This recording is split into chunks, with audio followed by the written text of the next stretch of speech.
Hi friends, welcome back to my channel. My channel name is Namo Vlog.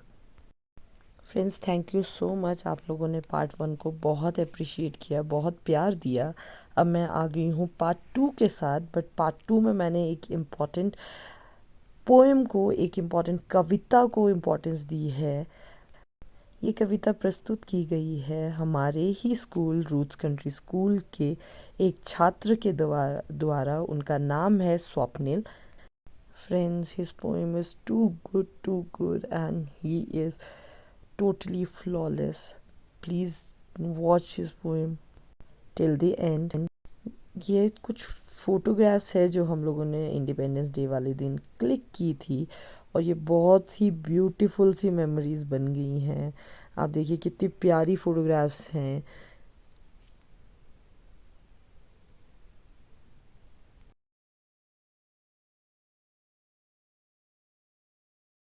Friends, अब मैं आपको लेकर चलती हूँ उस ब्यूटीफुल सी कविता की तरफ।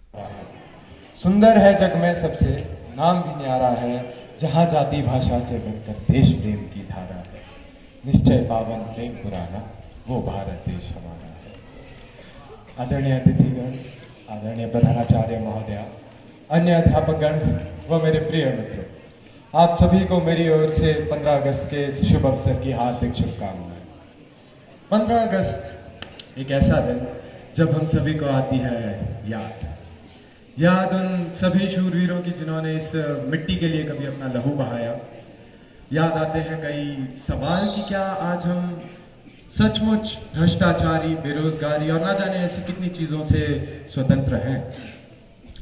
और याद आता है इतिहास। मगर इतिहास से जुड़ी एक चीज जो हम लोग अक्सर भूल जाते हैं, वो है वो जज्बा जिसने हम सबको एक साथ लाया, एक बड़े शत्रु के खिलाफ।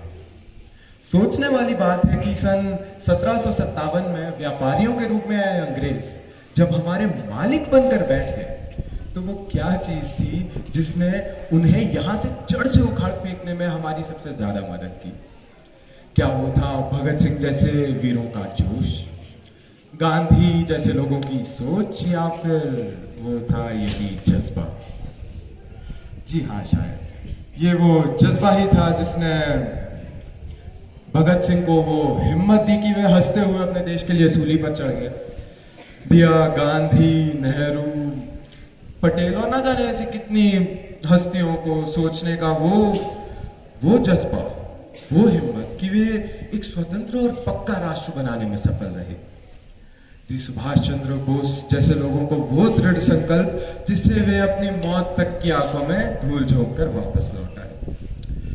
1857 में अंग्रेजों के आने के लगभग कुछ 100 सालों बाद जब हमारे वीरों की तलवार पहली बार उनके खिलाफ खनकी, तो उसका कारण भी ये जज्बा था। ये जज्बा बिल्कुल उन काल्पनिक लकीरों की तरह है जिन्हें आप जब साथ जोड़ते हैं ना, तो अलग अलग जाति, धर्म, भाषा, वेशभूषा, सोच विचार के तारों को साथ मिलाकर एक नक्षत्र का रूप दे पाते हैं। अब इस जज्बे के उदाहरण के लिए आपको ज्यादा दूर क्या लेके जाना, यही कांगड़ा का एक किस्सा सुनाता हूँ। तो बात है सन 1857 की, जब पूरी ब्रिटिश सत्ता तिलमिलाई हुई थी, पूरा भारत उनके विरुद्ध खड़ा था। तो जो कांगड़ा का इतिहास है, प्रधानाचार्य महोदया, बहुत लंबा इतिहास रहा है उसका। तो जो कांगड़ा का किला है, उसमें 4 नेटिव इन्फेंट्री के देशी सिपाही तैनात थे, यानी कि हिंदुस्तानी सिपाही तैनात थे। तो उस समय के जो कमिश्नर थे एडवर्ड जॉन लेक, और जो डिप्टी कमिश्नर थे टेलर, उनके आदेश अनुसार 15 मई की तारीख को पुलिस बटालियन ने कांगड़ा किले को अपने अधीन कर लिया। और इसका सबसे मामूली कारण मैं आपको बताता हूँ क्या था, कि उस समय अंग्रेजों को देशी सिपाहियों पर भरोसा नहीं रहा था। किले में 6 महीने का राशन भर लिया गया, किले की तोपों को बुर्ज पर चढ़ा लिया गया कि भैया अब बुरी से बुरी परिस्थिति के लिए किला तैयार है। लेकिन हम जो भारतीय हैं ना, हमारी सोच थोड़ी हटके है। यहाँ पे लोग किले में तैयार बैठे थे, हमने इन लोगों के घरों पर, कोर्ट कचहरी पर, कोतवाली पर, हर जगह पथराव शुरू कर दिया। अब आप इसका जरा असर देखिए कि उस समय एक एक ब्रिटिश अफसर के घर के बाहर 4 सिपाही तैनात किए गए थे। चार चार सिपाही उस जमाने में बहुत बड़ी बात थी, बहुत बड़ी। और इसका जो आखिरी नतीजा निकला वो निकला 19 मई की तारीख को, जब जो होशियारपुर जिला है पंजाब का, वहां पे अंग्रेजी सत्ता की जितनी भी सरकारी संपत्ति थी उसे नष्ट कर दिया गया। मगर फिर भी कुछ तो बात थी कि इसी आजादी के जोश और जज्बे को हमें अगले कुछ लगभग 90 सालों तक यूं ही बरकरार रखना पड़ा। तब जाके कहीं आया 15 अगस्त 1947 को, वो सुहाना दिन जब भारत की बुलंद आवाज पूरी दुनिया ने सुनी। हमारे प्रथम प्रधानमंत्री पंडित जवाहरलाल नेहरू जी ने लाल किले पर हमारा प्रिय तिरंगा लहराया, और आज भी ये प्रथा कायम है। हर प्रधानमंत्री 15 अगस्त को लाल किले पर तिरंगा फहराता है। इसी के साथ दी जाती है 21 तोपों की श्रद्धांजलि। श्रद्धांजलि उन वीरों को जिन्होंने बलिदान दिया हमारी आजादी के लिए, जिन्होंने हमें वो बनाया जो आज हम हैं। लेकिन फिर भी आज भी दिमाग में ये सवाल जरूर पनप जाता है कि क्या हम में वो जज्बा बचा है? और इसका जवाब हाँ। अब आप चाहे माने या ना माने, लेकिन आज भी हम लोगों के दिल के किसी ना किसी कोने में वो जो जज्बा है ना, वो एक छोटी सी चिंगारी बनकर भड़क रहा है।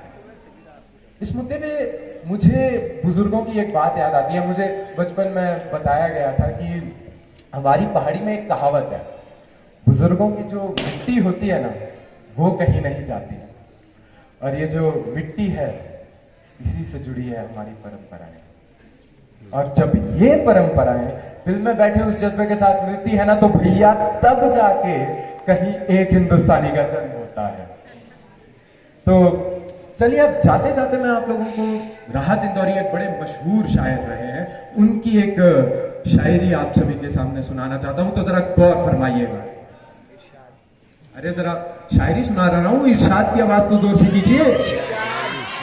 जी हाँ, तो गौर फरमाइएगा कि जो आज साहिबे मसनद हैं कल नहीं होंगे, जो आज साहिबे मसनद हैं कल नहीं होंगे, किराएदार हैं जाती मकान थोड़े हैं।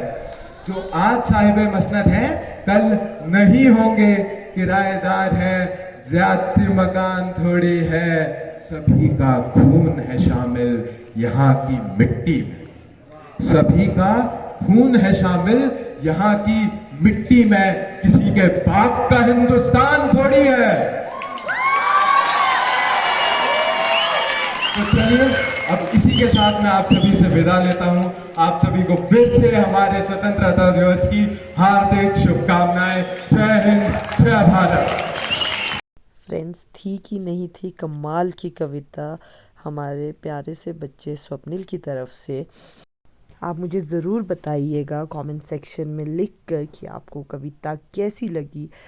ये तो हमारे स्कूल का एक ही सितारा था, अभी तो हमारे पास बहुत बहुत सारे सितारे हैं ऐसे जिनका टैलेंट मैं आपको धीरे धीरे दिखाती जाऊंगी। रूट्स कंट्री स्कूल में बहुत से बच्चे हैं जिनके अंदर कूट कूट कर टैलेंट भरा हुआ है। यहाँ पर बच्चों की ओवरऑल डेवलपमेंट पर बहुत ज़्यादा ध्यान दिया जाता है, उनको हर एक एक्टिविटी में इन्वॉल्व किया जाता है, उन्हें हर एक चीज़ में आगे आने के लिए हर एक बच्चे को चांस दिया जाता है।